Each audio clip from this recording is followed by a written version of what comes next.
Les gens peuvent chanter et prier, mais ils ne peuvent pas donner au Seigneur la vraie adoration.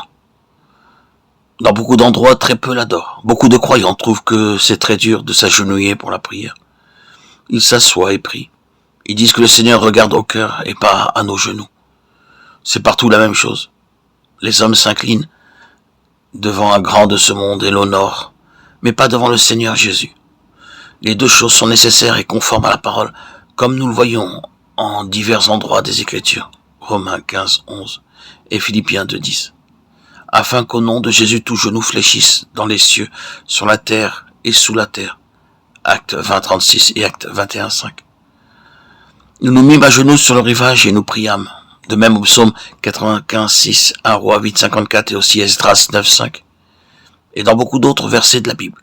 Nous lisons que bien qu'ils fussent prophètes ou rois, tous s'agenouillèrent devant le grand Dieu. Il n'y eut pas d'exception. Plus nous connaissons notre Seigneur comme Seigneur de notre vie, plus nous voulons nous incliner et l'exalter.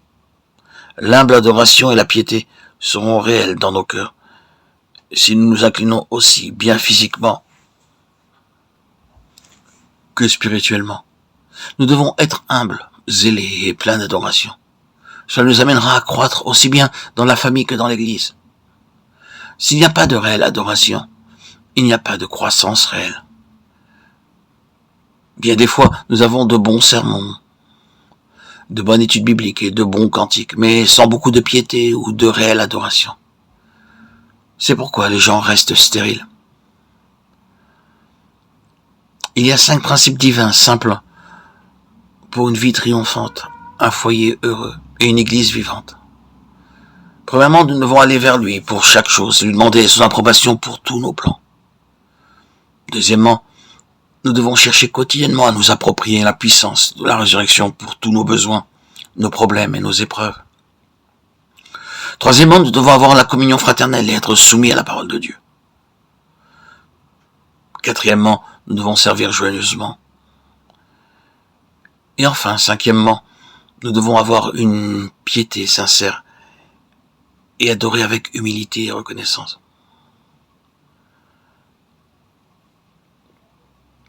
C'est le quintuple secret pour avoir un foyer heureux, et un tel foyer répond à l'ordre divin. Puisse notre Seigneur nous donner cette expérience. Telle que Marthe, qui a commencé à servir joyeusement, elle était devenue humble, parce que la puissance de la résurrection était venue en elle. Elle servait chacun avec joie et action de grâce. Plus vous servez, plus vous croissez spirituellement. Quiconque s'élève sera abaissé, quiconque s'abaissera sera élevé. Matthieu 23, 10.